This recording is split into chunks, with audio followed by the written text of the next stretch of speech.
Bienvenidos, caminantes del otro camino. Bienvenidos a un nuevo videoprograma en vivo y en directo en tupropiocamino.org. Noche de gala, noche especial. Como ya estarán viendo, hoy tenemos dos soles, dos astros que nos acompañan, que son grandes amigos de la casa, ya está de más está decirlo. Es el David potenciado. Me refiero a David Parceriza y David Cangá. ¿Cómo están, mis amigos? Buenas noches a los dos. Hola, buenas noches. Hola, Aquí hola, estamos. hola, Cristian. Muchas gracias por acompañarnos en esta tertulia, esta madrugada, por ejemplo, para el amigo Parceriza. Y recuerdan que hace 2 meses y medio atrás, hicimos un encuentro donde abrimos el tema de la relación alienígena en los textos sagrados antiguos, sobre todo lo que es la cultura sumeria y en la Biblia judía, y el tema abrió tanto, dio para tanto, tantas reproducciones el video, tantas preguntas, que tomamos el compromiso en ese momento de hacer una segunda parte para tocar algunos temas que no pudimos abarcar en ese momento. Y lo prometido es para ser cumplido. Así que hemos aquí otra vez a los tres hablando de este tema, y además ya anticipándonos a lo que se ha transformado esa charla, condimentado obviamente con, por ejemplo, con ya todo el trabajo que habías hecho, David Parceriza, de tu saga de los Anunnakis anterior, ahora potenciada. Contanos de qué se trata un poquito, porque esa además es la apertura del programa. Sí, se trata de hacer una segunda parte para despejar un poco las dudas que han quedado todos los seguidores del anterior, concernientes a Sitchin y a la polémica de que hay demasiados puntos oscuros, demasiadas piezas que faltarían un poco para encajar en este enorme rompecabezas. Entonces, bueno, se trata de eso, de hacer una segunda parte, pero quizás en esta ocasión vamos a hablar casi exclusivamente de la Biblia. Vamos a desgranar todos los aspectos bíblicos y los personajes bíblicos más importantes y resaltables, y de qué forma todos juntos se puede establecer un nexo con los textos sumerio-babilónicos.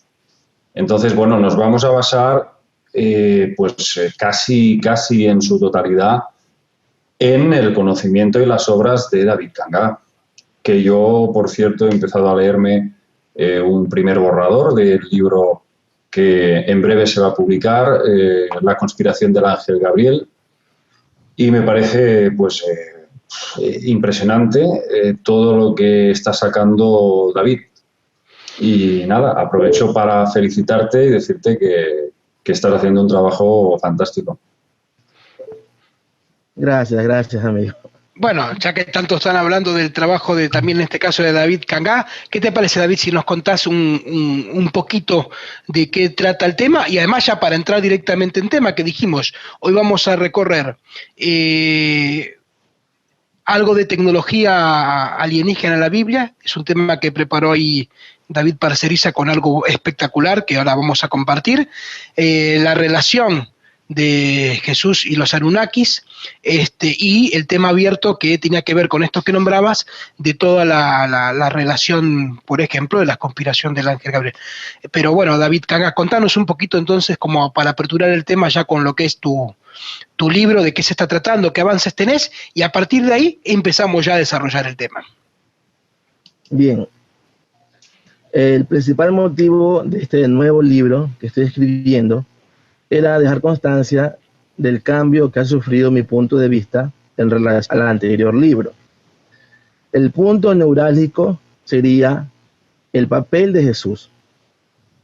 Mientras que en mi anterior obra, Jesús, partiendo de la premisa que todos compartimos, de que, bueno, todos los que estamos aquí, ¿no? De que el Dios de los judíos, el Dios hebreo, conocido como Yahvé o Jehová, era un ser alienígena cuyas actuaciones juzgadas desde el punto de vista de los parámetros humanos eran nocivas, eran negativas. Entonces, partiendo de que este era un ser negativo y de que gran parte de la humanidad actual adora a este ser, como mi libro anterior buscaba dejar en evidencia todas las facetas que me hacían descartar a este ser como Dios. Eso me llevó a tener inevitablemente que desentrañar el porqué de su poder. Entonces, Jesús es una parte importante de esa configuración, de ese plano. Ahora, para que sepa la luz. Es que impresionante. Es realmente impresionante. Hablar de esto, aparte, bueno, el amigo Cangá ha estado esta semana participando en algunas conferencias en radio y también ha tenido, o sea, yo creo que vas a tener que hacer una limpia, mi amigo Cangá. No le prestan atención, sigo. Entonces, para hablar del Yahvé, del Dios de los hebreos, hay inevitablemente que tocar el punto de Jesús y su rol, qué plano jugaba. Entonces, mientras en mi anterior libro, llamado Desenmascarando a Yahvé, para mí el rol de Jesús era el ser el enviado de un opositor de Yahvé, y por ende Jesús era también opositor de Yahvé. En este nuevo libro tengo un cambio, un giro de 180 grados respecto de esa visión, en donde actualmente considero a Jesús como un aliado de Yahvé, pero eso se dio en un plan muy sutil, en un plan estupendamente armado,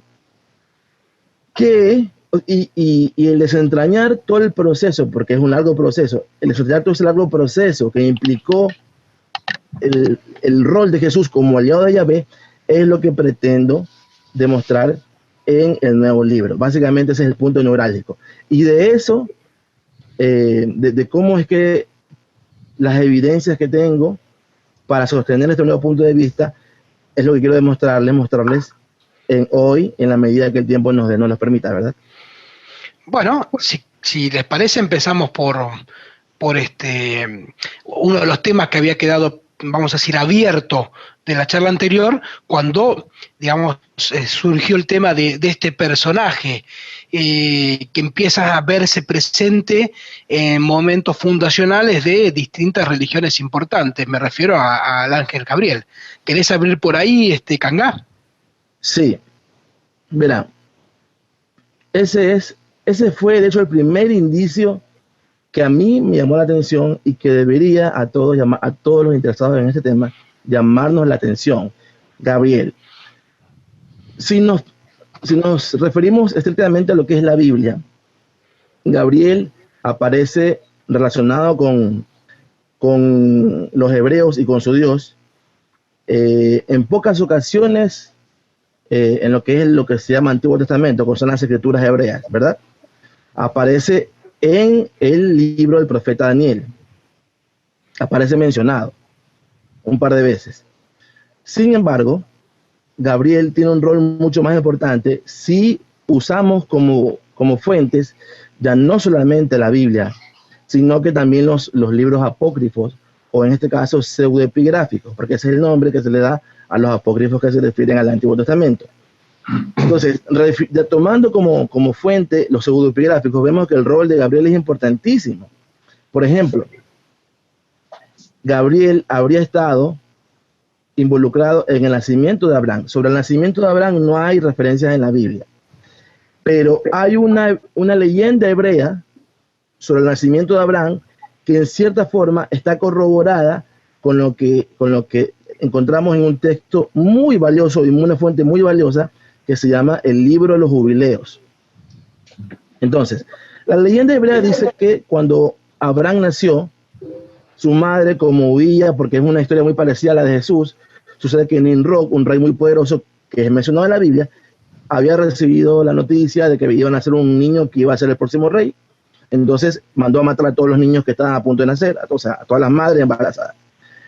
Por eso la mamá de Abraham huye y da a luz sola en una cueva. Y dice esta leyenda hebrea que cuando el niño nace, el resplandor de sus ojos iluminó toda la cueva. Y la madre tuvo que dejarlo abandonado ahí. Y cuando queda solo, Dios envía al ángel Gabriel para que lo proteja al niño. Y dice la leyenda que lo protegió y lo alimentó, lo amamantó con su dedo. Con su dedo lo amamantó. Ok. Esto cuenta la leyenda. En Jubileos, un paréntesis, ¿qué es Jubileos? Jubileos es un libro fascinante. Jubileos es una revisión de la historia pasada que encontramos en la Biblia. Supuestamente, el momento histórico de Jubileos es cuando Moisés sube al encuentro con este Dios en el monte Sinaí, cuando fue a recibir las leyes y el decálogo. Entonces, en la versión de Jubileos es que quien instruyó a Moisés no fue Dios, sino que fue un ángel, y este ángel sería Gabriel.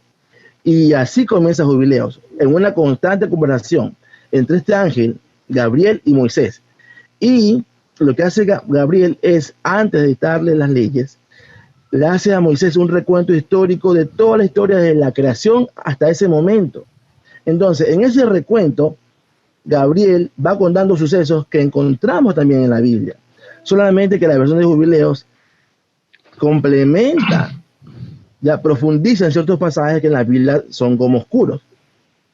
Entonces, en ese recuento que hace Jubileos, que hace Gabriel a Moisés en Jubileos, le menciona Gabriel a Moisés, dice: yo instruí a Abraham y le enseñé a leer los libros de sus antepasados.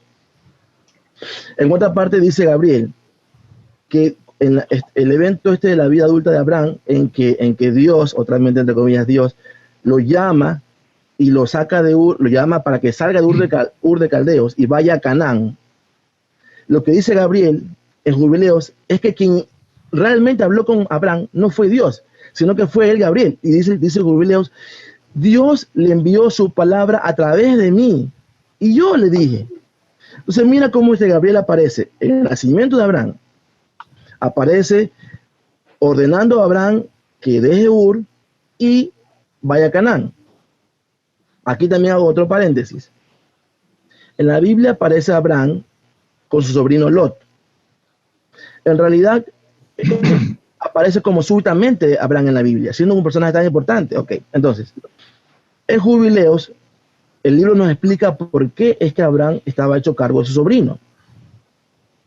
Se cuenta que como era en Ur de Caldeos que vivía Abraham, y su familia, sus hermanos, adoraban a varios dioses. Y este Abraham, ya empezamos como a intuir que él ya había recibido una especie de contacto que lo hace tomar una actitud diferente a su entorno y adoptar el monoteísmo. Entonces, en un acto prácticamente de extremismo religioso, se cuenta, narra Jubileos, que Abraham fue de noche, una noche, aprovechando que todos dormían, y incendió el recinto donde su familia guardaba los ídolos. Lo incendió. Su hermano Harán, el padre de Lot, intentando apagar ese fuego, muere ahí quemado. Y eso explica por qué es que Abraham se hace cargo de Lot. Bueno, retomando la historia, Gabriel aparece en el nacimiento de Abraham, aparece contactando a Abraham para decirle que deje Ur y vaya a Canaán. Luego aparece con Moisés, porque sería Gabriel, según Jubileos, quien en realidad le dicta las leyes. Entonces, esta parte de aquí estaría corroborada con ciertos relatos bíblicos. ¿Por qué? Porque después de Jesús, cuando ya tomaron la posta a sus apóstoles, uno de los argumentos más fuertes de Pablo era que las leyes no las había dictado Dios, sino los ángeles. Y eso, que yo lo critiqué duramente en mi libro, corroboraría la versión de Jubileos, de que quien en realidad le dictó las leyes a Moisés fue Gabriel. Okay. Entonces, Gabriel aparece con Abraham en su nacimiento y instruyéndolo y dándole la orden de que vaya de Ur a Canaán. Luego aparece con Moisés dictándole las leyes. Luego aparecería con Jesús. Bueno, luego aparece mencionado en el libro del profeta Daniel. Luego aparecería en la época de Jesús, anunciando el nacimiento de Jesús, y antes el nacimiento de Juan Bautista. Ok, una cosita, David de Cangá, para aprovechar para, además de hacer una pregunta a Parcerisa, tomarlo un comentario que nos están haciendo a la gente que nos acompaña, que nos envía saludos, preguntas que vamos a ir recorriendo a través del programa. Pero hay una pregunta muy particular que nos hacen, que tiene que ver con este tema de los ángeles, pero no con cualquier ángel, sino con el primer ángel. que es Lucifer, que nos están preguntando de alguna manera, esto nos lo preguntan desde México, ¿qué relación tiene Lucifer en todo esto? Y yo te quería preguntar acá, David Parceriza, nosotros habíamos visto en algunos otros programas que si hacemos la comparativa de quién es Lucifer llevado a los mitos sumerios, habíamos llegado a la conclusión de que estamos hablando de Enki, aquel que le lleva el saber, ¿no? Y hablando de saber, justo me aparece una de mis nenas, es el que le roba el fuego a los dioses, ¿no? Como también se cuenta en los mitos griegos. ¿Vos cómo ves, Parceriza, esta relación que justamente nos cuenta Kangá, en donde nos habla de que hasta cierto punto son los ángeles, esos aparte mensajeros, ¿no? Esos intermediarios entre Dios y el hombre, quienes están puestos más en la revuelta? Porque hasta uno se podía preguntar, si los ángeles son los que se comunican con los hombres, ¿será verdad que es palabra de Dios o será un invento de ellos? ¿Qué tienes para decirnos vos, Parceriza, al respecto, aparte comparado con esto que hablamos de Enki? Bueno, el tema es complejo, pero yo sin duda establecería analogías muy claras entre lo que sería Satanás. Satanás significa rival, adversario. Entonces, bueno, según los textos sumerios, hay una analogía muy clara entre Enki y Satanás. Y tiene mucho sentido, porque Enlil y Enki eran rivales, eran dos hermanos que realmente estaban siempre en constante disputa. Enlil era el comandante supremo de la misión, supuesta misión, según Sitchin, de extraer oro de las minas. Yo eso ya no lo tengo tan claro. Sitchin le da una visión siempre muy científica, como los presenta como exploradores, como astronautas expedicionarios de un planeta lejano, que vienen aquí y vienen a buscar el oro y punto. Sin embargo, pues tanto yo como Kangá consideramos que esa es una visión un poco infantil. Hay intereses mucho más oscuros, intereses que no acaban de cuajar con esa visión tanto inocente, esa sería la palabra, infantil, inocente, que tenía Sitchin. Entonces vamos viendo cómo estos seres se van alimentando de nosotros, van viendo en nosotros un vehículo a través del cual nutrirse energéticamente de alguna forma. Yo creo que verdaderamente Enki pudo ser este Satanás, porque Enki, aunque estaba, digamos, compinchado con Enlil, en lo que es la adoración, el conseguir que el hombre los adorara permanentemente a los dioses, causando pues todo este tipo de perturbaciones climatológicas, ¿no? Desde el diluvio universal hasta todas las plagas, las sequías, las hambrunas. Todo esto, estos señores tenían una tecnología, tenían una capacidad de manipular el clima, y esto David Kangá lo conoce muy bien, mejor que yo. Entonces, cada vez que ocurrían estas hambrunas, estos desastres climatológicos, el hombre no tenía otra opción que pedir a los dioses que por favor tuvieran piedad de ellos, y entonces bajaba Enki y les decía... Enki era algo así como ¿cómo diríamos? El agente, el asesor géntico de la humanidad. Era el que bajaba y decía, bueno, tenéis que rezarle a este dios de las plagas y decirle que terminen las plagas, o el dios de las lluvias que por favor haga que vuelva a llover. Entonces, sí, yo en ese aspecto estoy convencido de que Enki de alguna forma estaba compinchado con él a este nivel. Pero también pienso que Enki fue en el fondo un benefactor. Pienso que sí, que realmente amaba a la humanidad. Según estos textos sumerios, posiblemente fue el que tenía la maestría científica, genética, de crearnos, digamos que fue considerado el padre de la humanidad. Y como tal, me encaja mucho el papel de Lucifer o el papel de Satanás. Yo considero que Satanás, en un sentido de ángel caído, no. Más bien lo veo como, la traducción correcta sería adversario, pero seguramente no sería adversario del hombre, sino adversario de aquel que intenta controlarlo, dominarlo.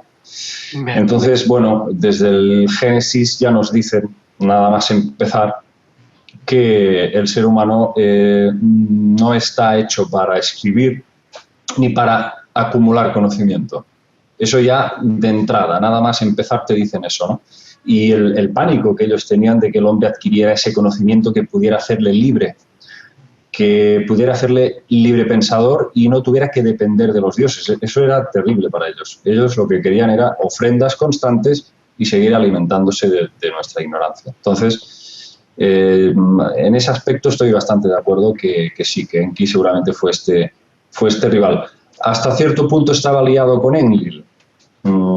Estoy totalmente convencido de que sí. Pero a un nivel más profundo sí creo que amaba a la humanidad y fue bastante piadoso con el hombre. Bien. Y Kangá, también tomando y respondiendo a otra pregunta que nos hace la gente que nos está acompañando, que sinceramente es muchísima y nos envían muchos cariños. Aparte de preguntarte, me preguntan acá qué versión o qué versiones de la Biblia utilizas para, digamos, para obtener esta información, si es alguna versión en particular o la que cualquiera puede conseguir en alguna librería o por internet. Y te quiero preguntar a vos también, cuando hablamos de esto de los ángeles, ¿no? Y esta relación con Lucifer, que es uno de esos primeros ángeles, ¿qué relación vos le ves todo esto? ¿Crees que tiene alguna relación con esto que luego hace Gabriel? ¿Tiene alguna analogía? ¿Tiene una línea? ¿Podría ser hasta el mismo pero cambiado de nombre? ¿Son diferentes? ¿Has podido ver esto, algo de esto? Y aparte, bueno, contanos de dónde es que obtenés esta información, si se puede, de qué versión. Ya. Las Biblias que yo uso son las Biblias católicas porque traen los deuterocanónicos. De ahí las Biblias católicas yo uso una Biblia que se llama Dios habla hoy, o la latinoamericana, también es muy buena. Básicamente esas dos. Esta información que les digo, los pasajes que les digo, lo encuentran hasta en las Biblias que no son católicas, las protestantes, cuya diferencia es que no traen los 7 libros deuterocanónicos. Ahora, sobre los ángeles y sobre Lucifer. Yo, a estas alturas de mi vida y de la investigación, yo veo a estos seres como unos grandes teatreros. Ellos arman escenarios. Están constantemente pretendiendo hacer creer a la humanidad una cosa mientras pasa otra tras bastidores. Y este mecanismo se repite a lo largo de toda esta historia de los libros religiosos, entre comillas. Coincido con Parceriza en que quien mejor encaja en el papel de Lucifer sería Enki. Y como yo veo a Enki y a Enlil como aparentes enemigos, pero aliados tras bastidores, el papel del Satanás de la Biblia con Yahvé demuestra que ellos no eran tan enemigos. Y siempre pongo como ejemplo el libro de Job. En el libro de Job, en el primer capítulo de ese libro, se narra cómo está Dios con los hijos de Dios, que se entiende que son los ángeles, y viene Lucifer y le dice: ¿de dónde vienes? Le pregunta a Dios. Vengo a recorrer la tierra. Entonces Dios, Yahvé, se jacta ante Lucifer de cómo tiene a su servidor Job, que él es tan fiel. Entonces este diablo, Lucifer, le dice: claro, él te adora porque tú lo tienes bien, él tiene mucho ganado, tiene terreno, tiene una buena vida, pero apenas lo hagas sufrir, verás cómo te abandona. Entonces se compinchan, hacen un complot, que estos dos, que yo pongo en mi libro Desenmascarando a Yahvé, como actúan tal cual compadres, que hacen una apuesta. Y este Dios le autoriza a Yahvé le autoriza a Lucifer a causarle sufrimiento a Job, solamente para demostrarle que a pesar de eso lo iba a seguir venerando. Entonces, este pasaje bíblico nos demuestra cómo, en cierto punto, el mal que el demonio, llámese Lucifer, Satanás, causa a la humanidad, está autorizado por la deidad. Y este mismo proceder encontramos también en los libros apócrifos. En Jubileos, a Satanás se le llama Mastema o Mastema, y es la misma raíz que da origen al nombre de Satanás.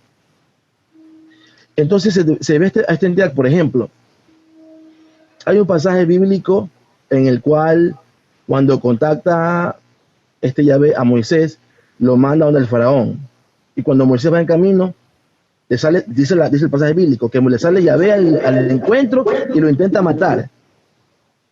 Y que tuvo que venir la esposa de Moisés, cortar el prepucio de Moisés, y así, con eso, se calmó Yahvé y no lo mató. Es un pasaje súper oscuro. Así dice, que el mismo Yahvé que manda a Moisés, luego se le interpone y lo intenta matar. Este mismo pasaje está contado en Jubileos. ¿Y qué pasó ahí? Según Jubileos, lo que pasó es que Yahvé lo manda, va a Moisés, y quien lo intenta matar en el camino es Mastema. Y quien lo rescata es Gabriel.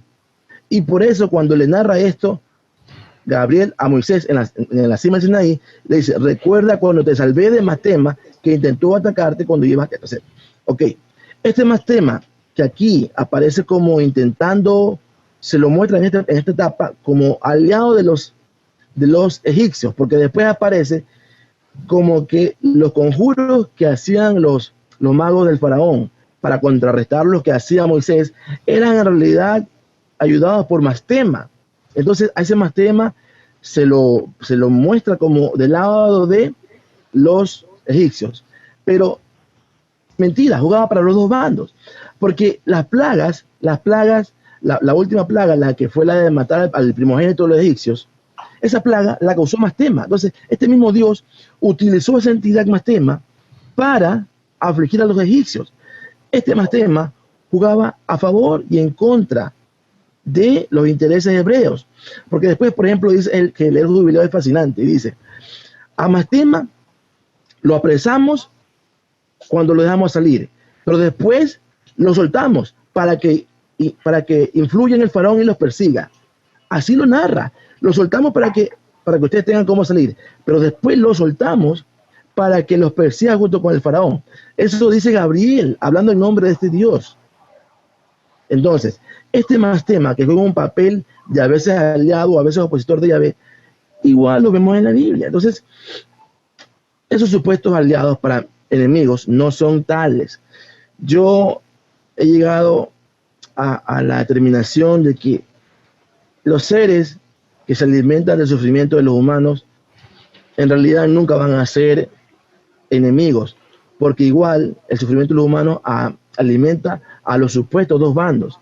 Para mí, esta figura de que encontramos en la Biblia que los judíos adoraban a Yahvé y los amonitas a Camós y los babilonios a Marduk, y cada uno a su Dios, y se enfrentaban entre pueblos.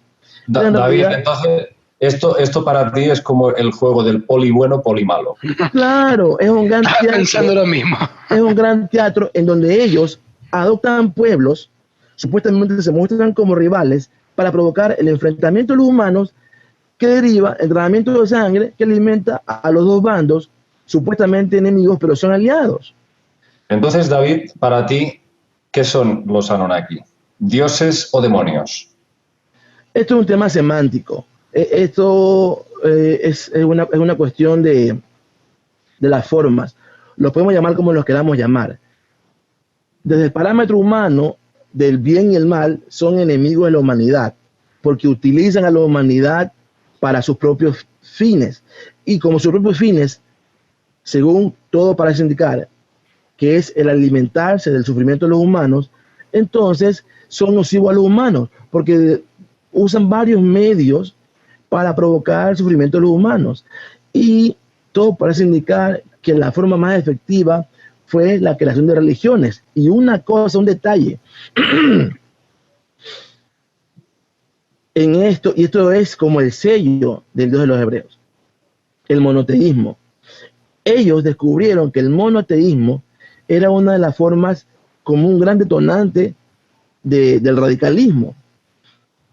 Desde este punto de vista, Abraham habría sido el primer terrorista o el primer extremista, porque lo que hizo Abraham, lo que les narré antes, de que entró en la noche y le prende fuego al recinto donde su familia guardaba los ídolos, es un acto de terrorismo. ¿Por qué hizo eso? Porque él estaba contaminado, contactado, manipulado. Entonces él, habiéndose criado como en un ambiente de adoración de varios dioses, ya vino esta entidad, lo contactó, no, hay un solo Dios y todo lo demás no puede existir, todo lo demás es falso, combate todo lo demás. El problema, David, es que por mucho que argumentemos y, digamos, denunciemos todos estos hechos, la gente no toma conciencia de la base de todo, que para mí es la clave para entender todo este entramado. La gente tiene que entender de una vez por todas que el ser humano es mucho más complejo que un organismo biológico, que también estamos constituidos por energía y desconocemos absolutamente lo que podemos llegar a desprender a nivel de ondas del cerebro en estados alterados de conciencia, eso por un lado.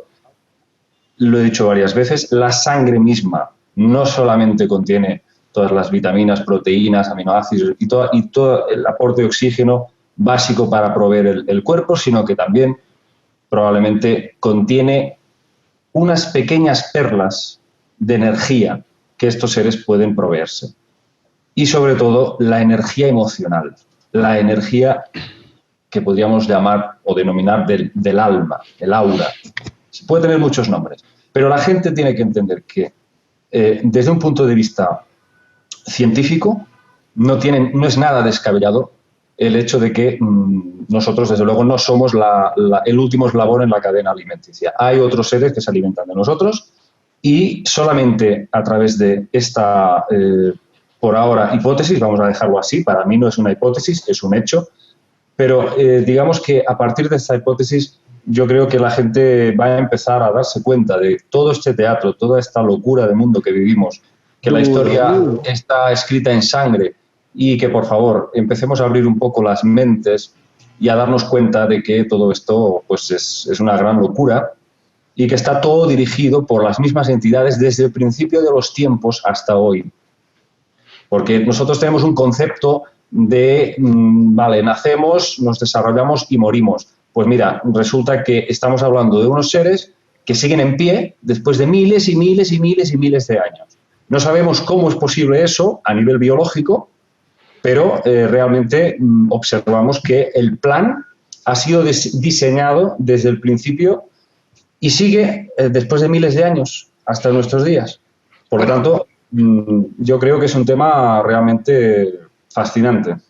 Bueno, fíjate que respecto de esto, por ejemplo, haciendo un salto casi cuántico con culturas que podríamos decir no tienen una relación directa, como son los toltecas, hay un pasaje en las enseñanzas de don Juan Castaneda, ¿sí? Para ubicar un poquito, en donde don Juan, ante una pregunta de Carlos Castaneda, le dice que es un iluso respecto de creer que el ser humano no está involucrado en lo que es la cadena alimenticia del universo, ¿no? Y le relata dentro de estos pasajes justamente cómo hay seres dimensionales, lo marca él, ¿no? Recordemos que Castaneda o don Juan habla mucho de los aliados de poder y de seres de energía de otras dimensiones, y le dice justamente esto que están marcando de alguna manera, que es que hay seres dimensionales que se alimentan de la energía que desprende el ser humano y que lamentablemente la minoría se alimenta de energías respecto del amor, sino que de toda esa cantidad de seres dimensionales que hay, la gran mayoría de lo que se alimentan es de las emociones ligadas al odio. Y esto, Kangá, vos lo habías dicho ya de alguna manera, cuando empezaste, por ejemplo, en el programa anterior, a tratar todo el tema de los sacrificios rituales, ¿o no es así? Así es. Mira, sin saber eso, yo no dudo que haya seres que se alimenten también, pero de la energía que desprende el humano cuando vibra en sintonía con emociones, digamos, de paz, de ternura, de comprensión, de solidaridad. No lo dudo. Pero yo estaba, o sea, por la apreciación que tengo de todo esto, la historia de la humanidad, yo estaba convencido, sigo convencido, de que quienes gobiernan el mundo y han gobernado el mundo son los otros, los que se alimentan de lo otro. Mira, es curioso, en el himno del Ecuador, hay una parte que dice, Dios miró y aceptó el holocausto, y esa sangre fue germen fecundo. Ese himno refiere eventos de la batalla del Pichincha, ¿ya? Entre las tropas de Bolívar y los españoles. Y que compuso el himno considera que la sangre derramada por los héroes era un sacrificio a Dios, que lo aceptó y que por eso que lo da la victoria a los independentistas.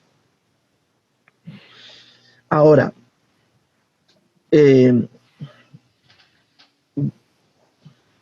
todo esto, digamos, quiero contextualizar en algo. Como nosotros, en mi caso, hablamos de hechos del pasado que no atestiguamos, nos quedan evidencias, varias evidencias, textos antiguos, versiones, leyendas. Entonces, el primer paso es validar evidencia. ¿Cuál de todas las fuentes disponibles es la que vamos a utilizar?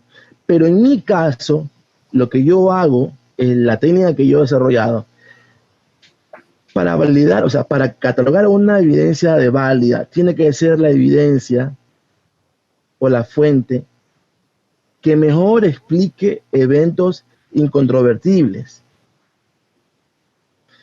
Esa fuente, la que mejor explique los sucesos que son innegables, son las que para mí nos van a acercar más a la realidad. Ejemplo, supongamos que pasan 1000 años, hay un cataclismo mundial, que se pierde la información, que se pierden las bibliotecas, toda la computación y la humanidad como que tiene que renacer. Es mi sobrinita la que está aquí. ¿Qué pasa, Johnny?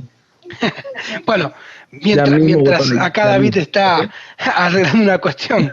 Esto lo que demuestra que es un programa en vivo e indirecto, sí, ¿no? Sí. Que es parte de la gracia de hacer este encuentro, en donde además de lo que tenemos para contar, está también lo que tenemos para escuchar de la gente que nos hace distintas preguntas y que vamos respondiendo en la medida que el tema se acerca a eso que nos están preguntando, digamos, ¿no? Acá está más que claro, digamos. Ya, continúo. Entonces, en este ejemplo que les planteaba, pasan 1000 años, se pierde mucha información y la humanidad de 1000 años después, hay cosas actuales y del pasado reciente que no las tiene muy claras. Y esa humanidad de 1000 años después ha llegado al convencimiento de que existió un evento que se llamó la Segunda Guerra Mundial. Pero no tiene claro los motivos. No tiene claro el contexto histórico, lo que desembocó eso. Y se encuentra con fuentes, con un grupo de fuentes que narra que en esa época todo era paz y armonía, que entre las naciones no había ninguna distinción, que había igualdad, respeto mutuo, y todos los países todos los presidentes tenían relaciones excelentes con los otros presidentes. Y encuentran otro grupo de fuentes que narran de conspiraciones, de que en Alemania subió un tal Hitler, que conspiró, que planeaba conquistar el mundo y que lo declaró. Entonces, los investigadores de esa época van a encontrarse con el dilema de, a ver, ¿qué fuente nos acerca más a la realidad de que hubo una guerra en esa época?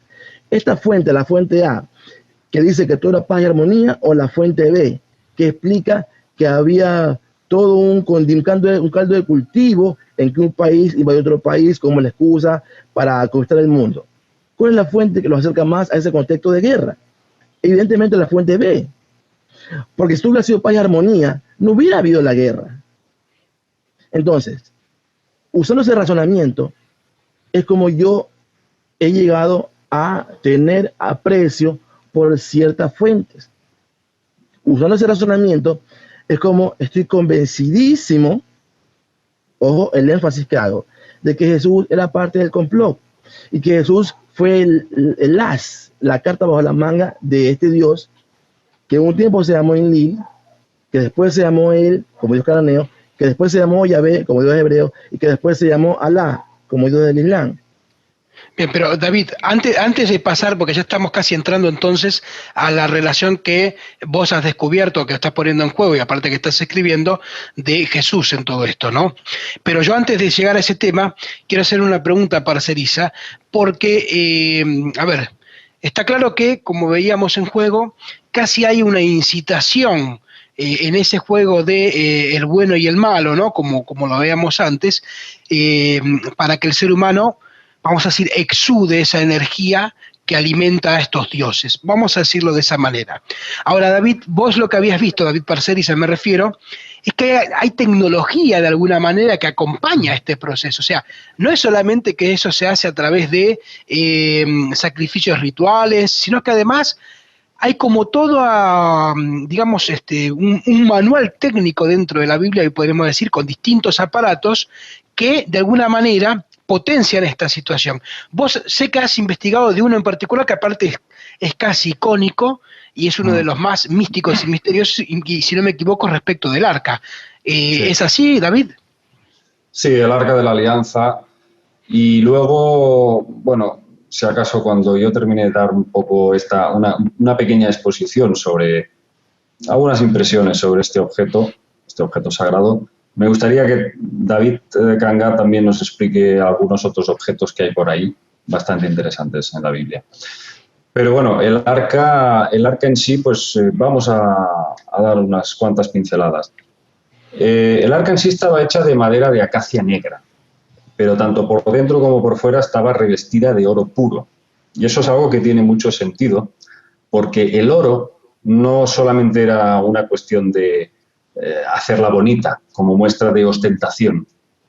El oro tiene propiedades térmicas muy destacables, en el sentido de que retiene el calor. Incluso la NASA reviste sus satélites con láminas de oro como aislante de las partículas solares. ¿Por qué se haría esto así? Bueno, pues para probablemente soportar las altas presiones radioactivas que se gestaban en su interior. Porque hay que decir que el arca era, entre muchas otras cosas, una poderosísima arma nuclear.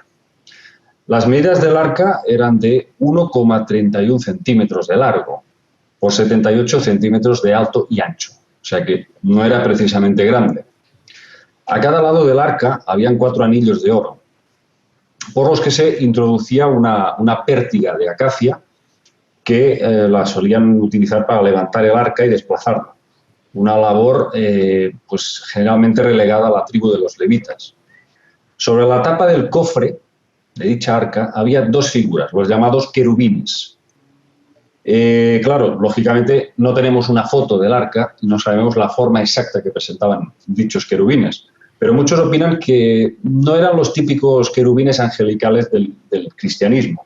Hay más tendencia, por parte de muchos expertos, a pensar que se trataba de seres alados, de aspecto más bien zoomórfico. Zoomórfico más que humano.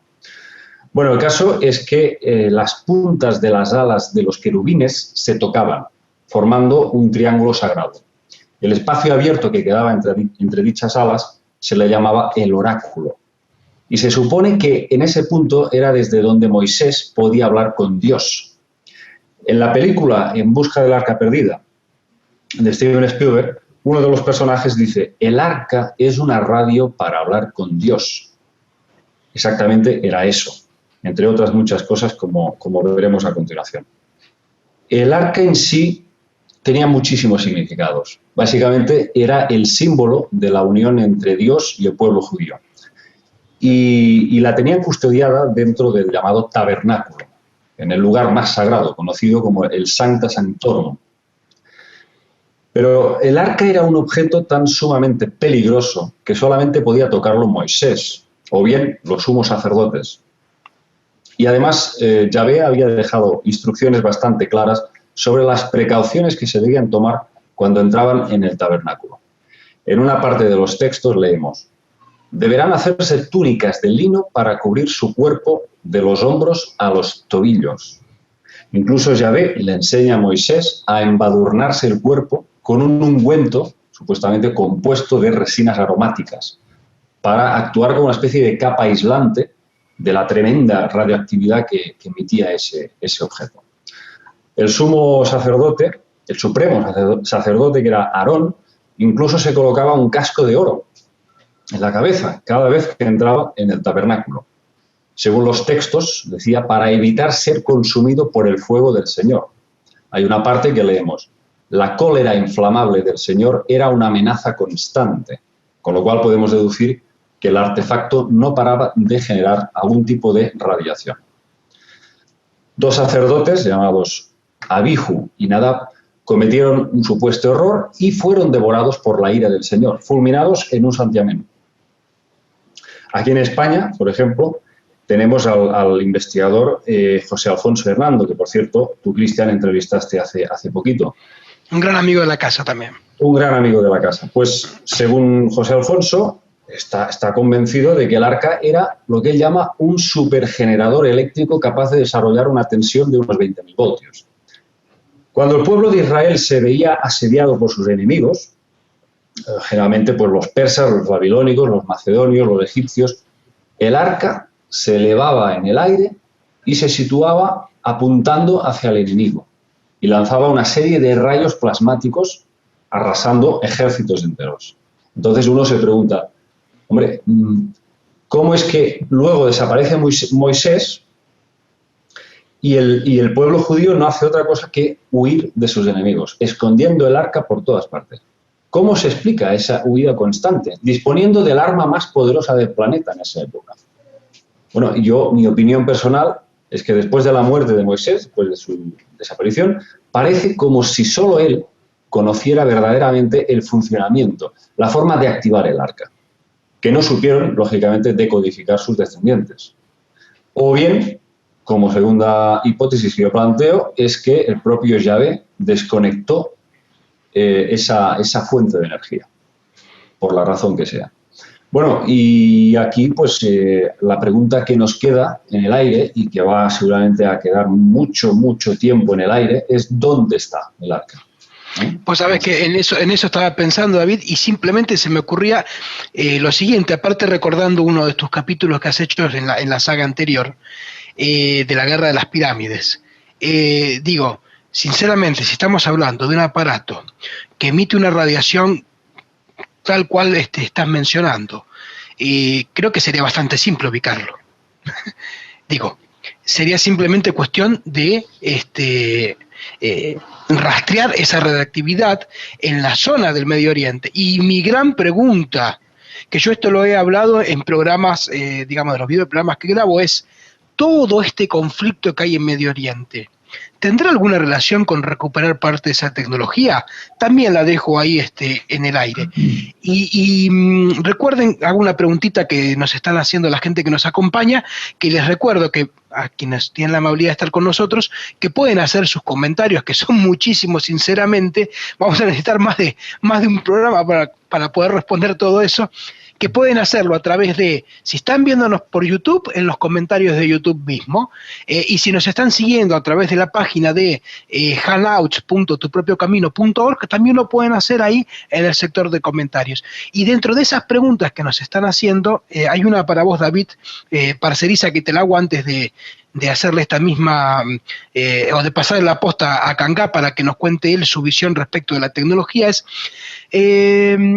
nos preguntan si vos crees, David Parceriza, que esta relación conflictiva, digamos, ¿no?, entre esta cosa que parece que los dioses los odian a los hombres, ¿no?, sobre todo aparte si vemos a Yahvé o el mismo en Lil, siempre disgustado con lo que el ser humano hace, dicen... ¿Tú crees que viene desde hace cuánto?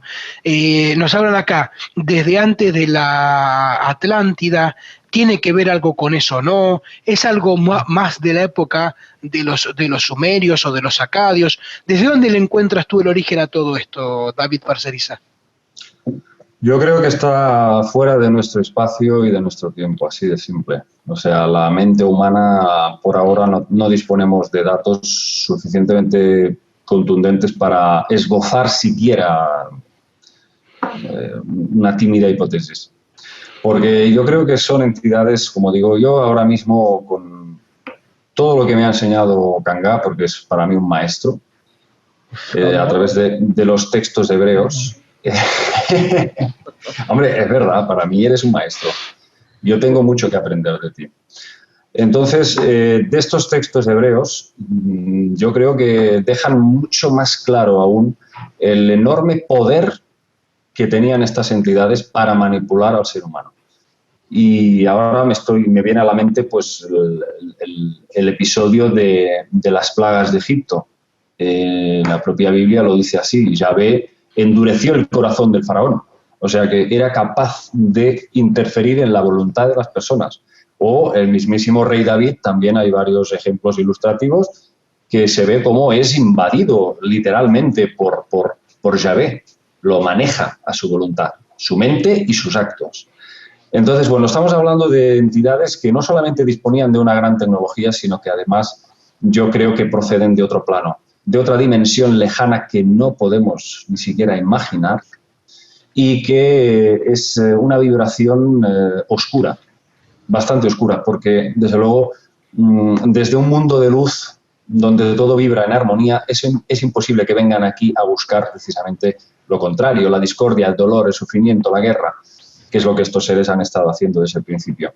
Entonces, no se me ocurre otra cosa que pensar que puedan proceder de una hipotética cuarta dimensión inferior, no una cuarta dimensión en la escalera evolutiva hacia la luz. Sí, regresiva, digamos. Hacia la oscuridad. Yo, sinceramente, creo que han estado aquí desde siempre. Y a no ser que nosotros, el conjunto de la humanidad, nos unamos de alguna forma a través de un acto, que lo hagamos todos a la vez, o a nivel mental, o de una visualización global, seamos capaces de vibrar en armonía verdaderamente, yo creo que eso van a tener que retirar el chiringuito y van a tener que marcharse hacia otro lugar, porque ellos se valen de nuestro miedo. El miedo es el elemento clave por donde ellos penetran en esta dimensión nuestra, en esta tercera dimensión. Es, digamos, el miedo es lo que rasga el velo y se abre una ventana hacia nuestro mundo. Bien, bueno, bastante claro el mensaje, David, te lo agradezco. Y Kangá, ahora sí ya te tiro la pelota. Cuando hablamos de la tecnología, vos obviamente que en toda la investigación que estás haciendo debes haberte cruzado con distintos pasajes bíblicos que muestran algo que no encaja en el tiempo y en el espacio, digamos, de ese momento, como es, por ejemplo, una descripción como la del arca. ¿Qué otra cuestión has encontrado o te has cruzado o te ha llamado la atención o algo mismo que quieras agregar de lo del arca? Coincido con mi tocayo Parcerisa en que la descripción del arca que encontramos en la Biblia irremediablemente nos hace pensar en un artefacto tecnológico sobre la radiación. A ver, tú mencionabas, Parcerisa, a la muerte de Nadab y Abiú. Esos eran los hijos de Aarón. Supuestamente murieron porque al hacer un sacrificio voluntario a esta entidad, usaron una leña inadecuada, no apropiada. El incienso, creo que se equivocaron con el incienso también. Sí, un elemento que no, por eso murieron. Confundí los nombres, debí de confundir los nombres. No, eran esos dos, eran los hijos de Aarón. Ahora, esta arca, si bien pareciera que todo el conjunto, porque aparte era todo un equipamiento que tenían que tener los sacerdotes, ¿no? Eran unas hombreras, unas pecheras, el efod. Pareciera todo un equipo de telecomunicaciones, pero no era esa, de haber sido una forma de comunicarse con la entidad, no era la única, porque al arca solamente se podían acercar los levitas y el sumo sacerdote.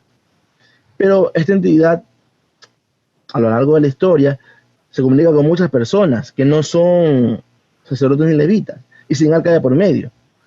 Ahora, el arca, por ejemplo, fue robada más de una vez. Fue robada, por ejemplo, por los filisteos.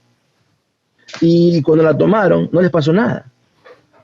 Sin embargo, cuando David la rescató, hay un pasaje, cuando David la rescató, bueno, no es que la rescató, sino que cuando estuvo el arca donde los filisteos empezaron a sufrir de plagas y decidieron devolverla voluntariamente y la dejaron ahí. Y cuando iba a rescatarla, la llevaban, dice que en unos bueyes. En una parte del camino, por una irregularidad del camino, el arca como que se iba a caer, una persona, un ayudante, la va a intentar coger y por tocarla se murió en el acto. Uza, ¿no? Sí, exactamente.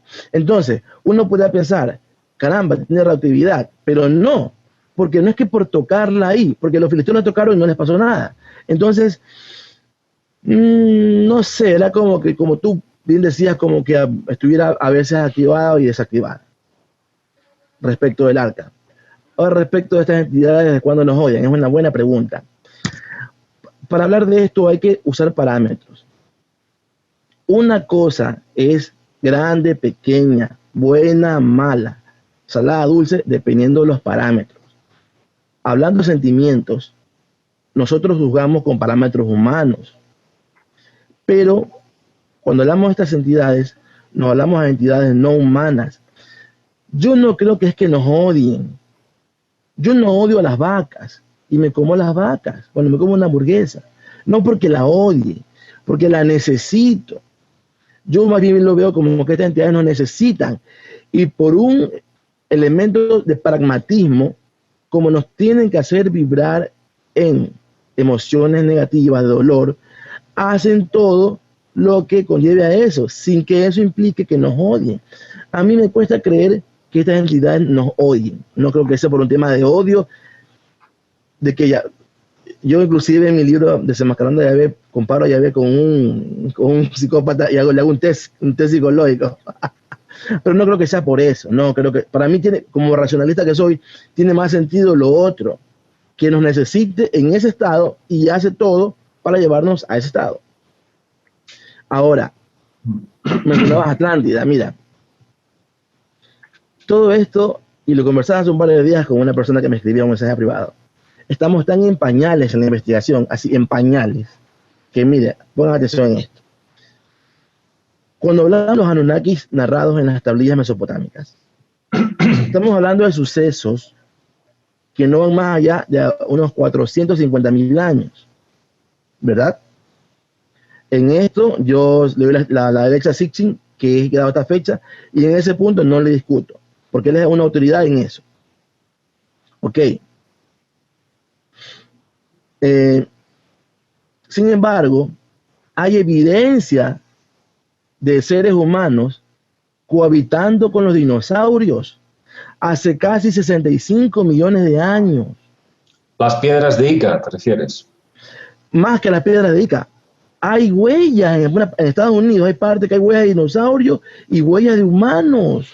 Sí, es lo que es conocido como los OPARTs, ¿no? Los objetos fuera de tiempo. Exactamente. Entonces, obviamente que esto, hablar de Anunnakis, no explica toda la fenomenología que hay detrás de esto. A mí se me ocurre, como tengo un libro que dice el Popol Vuh, que se habla de varias creaciones. Sí, ¿verdad? Nosotros seríamos los hombres de maíz, ¿no?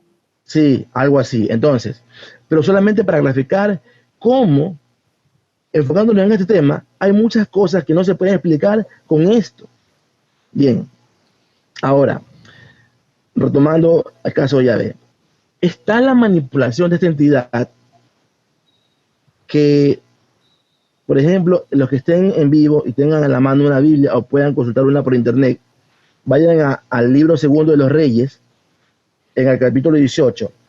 Este extracto se refiere a la época en que un rey asirio llamado Sennacherib estaba asediando al reino de Judá. Entonces, el rey que estaba en ese momento reinando era Ezequías. Ya, por más que este Ezequías le pagaba tributos, Ezequías, rey hebreo, le pagaba tributos a Sennacherib, rey asirio, igual Sennacherib había decidido invadirlos. Sennacherib le manda un emisario a Ezequías para decirle: no pierdas el tiempo buscando aliados, nada te va a servir de lo que te va a pasar. Y le dice: ni siquiera recurras a tu Dios, Yahvé, porque Yahvé se me apareció anoche y él me ha ordenado que te invada. Y esta parte la quiero leer. Dice, 2 de Reyes 18:25. Y ahora, ¿acaso he subido contra este lugar para destruirlo, sin que haya intervenido Yahvé? Yahvé me ha dicho, sube contra esa tierra y destrúyela. Yahvé, Dios hebreo. Creo que tienes un fantasma a tus espaldas. Sí, es Giovanni. Giovanni, por favor, estoy... Ya, Bueno, cógela y prosigue. Ya, bueno. Adelante. Vuelvo a decir, esto demuestra... Bueno, pero esto es la diferencia entre hacer un programa... Pero a mí no me puede pasar eso porque yo no tengo hijos. O sea que si vemos a alguien atrás tuyo... Era un fantasma. Corre. Corro. Ya, entonces, bueno, para no despistarnos. Entonces, esta es solamente una de una serie de sucesos en la que indudablemente, si nos apegamos al texto bíblico, es el mismo Yahvé quien provoca el mal de su pueblo. Entonces, yo, a través del análisis de esos casos, ¿a qué conclusión he llegado? A que él estaba adoctrinando a su pueblo en la costumbre de estar siempre anhelando ser rescatado por salvadores. He logrado determinar una especie de patrón que se inicia desde el mismo asentamiento de los hebreos en Canaán. Un repaso histórico rapidito. Yahvé rescata a su pueblo de Egipto, los lleva por el desierto 40 años. Todos los conflictos que tuvieron durante esa época los ganaron. Ya, pero apenas llegan a Canaán, ya no con Moisés, sino con Josué, porque Moisés murió en el camino y queda a cargo Josué. Es Josué el que toma la posta, se convierte en líder guerrero y empiezan a desalojar a los habitantes originarios de esa tierra, porque no estaba deshabitada esa tierra. Y Josué derrotó ganó todas las batallas y se narra de Josué que hacía matanzas impresionantes, acababa con villas enteras. Hasta ahí estaban invictos los hebreos. Se instalan en Canaán, muere Josué, queda ese vacío de poder. A estas alturas el pueblo estaba acostumbrado a siempre tener un líder o guía. Primero Moisés, luego Josué. Entonces quedó ese vacío de poder que fue eventualmente siendo ocupado por personajes que la Biblia llama jueces. Por eso la Biblia se llama, es esa parte que narra esa época se llama el libro de los jueces. Ya, a partir de esa época yo detecto algo, que el Dios de los hebreos ya no los hace ganar todas las batallas. Se lee que ellos empezaron a ser derrotados porque como ellos, digamos que expulsaron a los habitantes originarios de esa tierra, ellos se replegaron, pero estaban siempre al acecho. Y había ocasiones en que los derrotaban a los hebreos. Pero ¿cuál es el detalle? Que la Biblia dice que era su mismo Dios el que los hacía caer o los entregaba en las manos de sus enemigos. ¿Tú crees que eso es fruto de un adoctrinamiento? Sí, pero ¿en función de qué? Porque mira, ¿cuál era el mecanismo? ¿Cómo funcionaba? Yahvé los hacía caer en manos de un pueblo enemigo. Y el mismo Yahvé hacía que se levante un salvador anónimo para que los rescate. De nuevo, pasaba un tiempo, Yahvé los entregaba a manos de un enemigo y el mismo Yahvé les hacía levantar a un salvador anónimo para que los rescate. Muchas veces se usa esa palabra, salvador. Le voy a nombrar los casos y los pasajes para que las personas que no se los voy a leer porque será demasiado, pero le voy a leer el nombre del implicado y el pasaje donde lo encuentra. Por ejemplo, el primero es Otoniel. El caso de Otoniel lo encuentran en Jueces. Dice primero que Yahvé los hizo caer en mano del rey de Siria. Eso está en Jueces 7, ¿no? El capítulo 3, versículo 7. Y más adelante, en el mismo capítulo 3, pero ya en el versículo 10 dice, Yahvé levantó ojo con el término que usa la Biblia, Yahvé levantó un libertador a los hijos de Israel. Miren, mismo capítulo. Jueces 3 los hace caer en la mano de los sirios y Jueces 3, pero más adelante dice, levantó un libertador que era un tal Otoniel. Y Otoniel los derrota. Segundo caso, un tal Ehud. Esto está en Jueces 3. Dice así: los hijos de Israel volvieron a hacer lo malo ante los ojos de Yahvé, y Yahvé fortaleció a Eglón, rey de Moab, contra Israel. Y eso los derrotaron, los moabitas. Pero más adelante, en ese mismo capítulo 3, a la altura del versículo 15, dice: pero los hijos de Israel clamaron a Yahvé y les levantó un libertador. Segunda vez que usa el término, libertador. Este caso era Ehud. Y con Ehud los derrotan. Van dos casos. Tercer caso es Gedeón. Dice, siempre la excusa es que los hijos de Israel hacían lo malo contra Yahvé. Y todos los casos comienzan así. Los hijos de Israel hicieron lo malo ante los ojos de Yahvé, y Yahvé los entregó en manos de Madián, o sea, los madianitas. Jueces 6, capítulo 6, 1-2. Luego Yahvé hace que se levante un tal Gedeón, y dice así: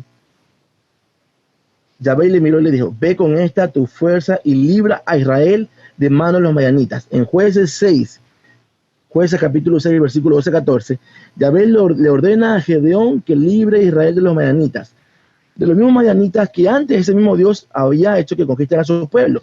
Y mire, dice, entonces Gedeón fue investido por el espíritu de Yahvé. O sea, le dio como un poder especial. Esa es otra constante, que muchas veces estos libertadores tenían este espíritu de Yahvé, que los hacía adquirir una especie de poderes, facultades extraordinarias. Bueno, este es el tercer caso. Cuarto caso, Sansón. Sansón nace una madre virgen, pero antes de que nazca Sansón, se cuenta que Yahvé había hecho caer a su pueblo en manos de los filisteos. Y luego, cuando le anuncian a su madre virgen que iba a nacer Sansón, el ángel, porque un ángel le dice a su madre, que el niño, cuando nazca, iba a librar a Israel de los filisteos. Segundo, el otro caso es Azazel, bueno, un tal Azael. En el caso de Azael era un rey sirio. Esto es la época del profeta Eliseo, el profeta Elías. Eliseo y Elías son dos de los profetas de la época de la época de los reyes, porque estamos en la época de los reyes ya, más importantes. Eliseo fue el que se fue al cielo en una carroza de fuego. Y ese fue Elías, el que se fue en una carroza de fuego. Y Eliseo, el que quedó, que era como una especie de alumno de Elías, Eliseo realizó milagros comparables a los que hizo Jesús después. Revivía muertos, expulsaba demonios, o sea, muchas cosas, curaba lepra. Un Jesús de esa época. Ya, entonces, a través del profeta Eliseo, Yahvé manda a este profeta a que unja como rey a un rey sirio. Miren cómo el Dios hebreo, si tomamos como fuente válida esto, puede influir en pueblos no hebreos y los manipula a todos.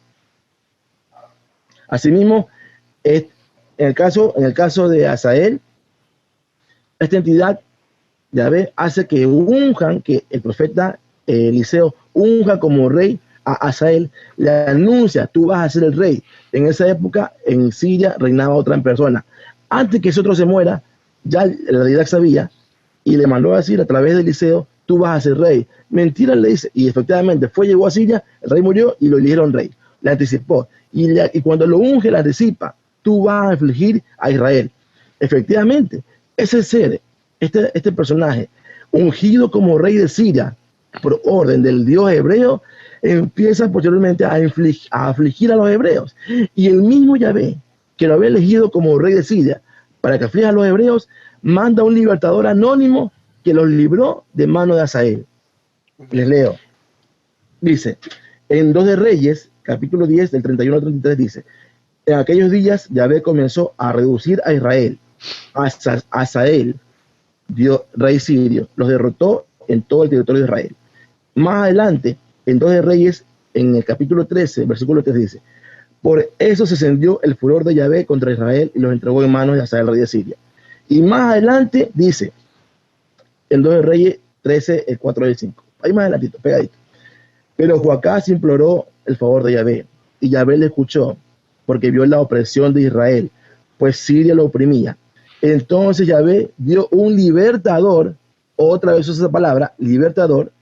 Entonces Yahvé dio un libertador a Israel y salieron de los dominios de los sirios. Ojo con los detalles. Tercera vez que se usa la palabra libertador. 2 ocasiones en época de los jueces, acá estamos en época de los reyes. Bien. Y así seguimos, y luego viene el caso que les conté, el caso que ya les leí del rey asirio Senaquerib. Y bueno, esto...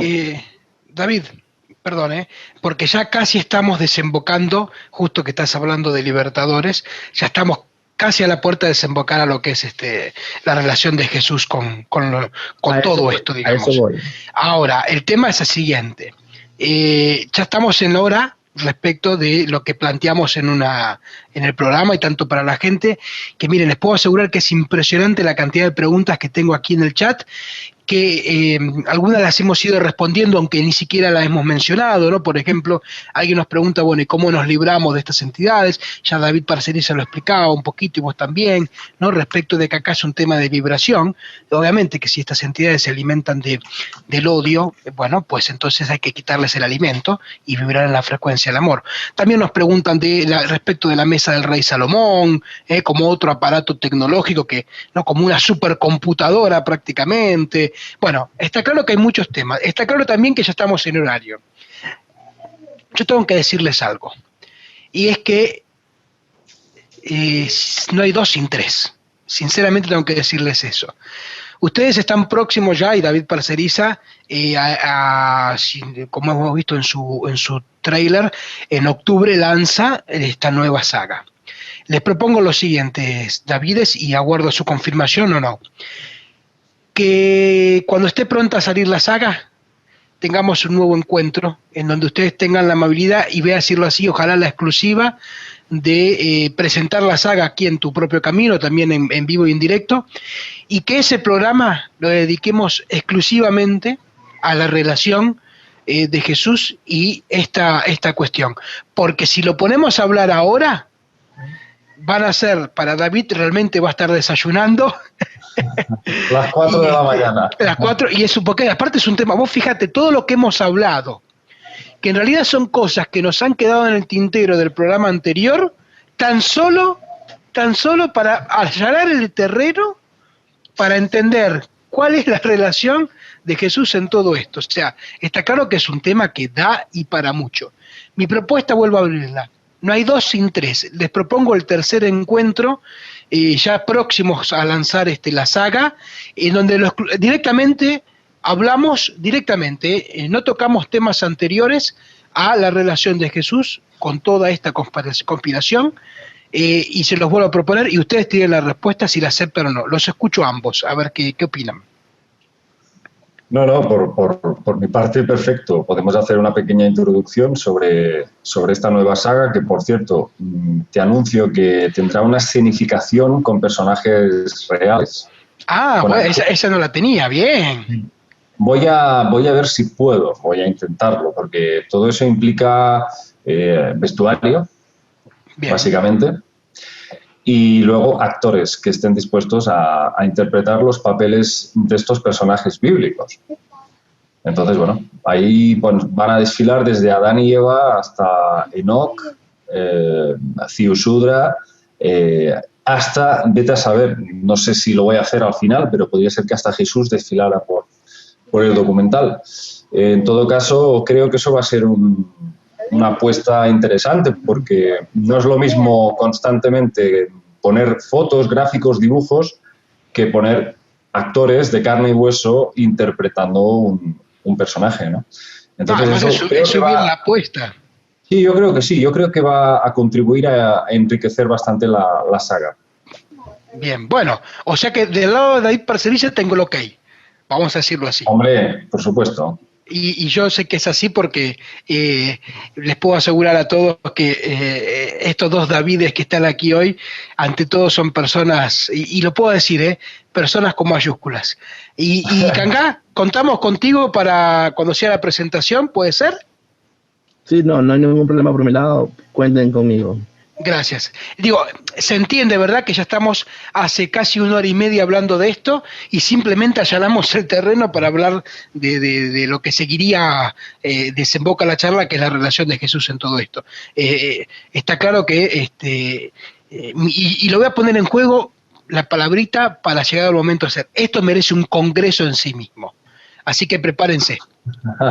Solo se los digo así. Esto merece un congreso en sí mismo. Bueno, sinceramente, muchas gracias a, miren, la casi 100 personas que nos están acompañando en vivo y en directo, con todas las preguntas que también las que hemos logrado responder y las que no, les pido nos disculpen, quedarán en el chat. Yo luego iré respondiéndolas, o ustedes mismos, si gustan entrar al chat, las pueden responder. Y vuelvo a decir, les agradezco el tiempo y aparte la calidad, no solo la calidad humana, sino también la calidad temática. Y bueno, si quieren hacer cada uno una despedida al público que nos está acompañando, pues adelante y ya hacemos el cierre del programa. Bueno, pues nada, muchas gracias a todos estos seguidores. Para mí todo un honor que nos sigan en directo. Y por supuesto que algún día podríamos también hacer un programa especial respondiendo a todas las peticiones y a todas las dudas y preguntas de toda la gente que quiera. Canga. Bueno, yo quiero aprovechar la despedida para mandarle saludos a algunas de las personas con las que más he llegado a tener contacto a través del Facebook. A Paulina, Pao Cam, a Angeli y a Marisa. Un saludo para ellas. Bien.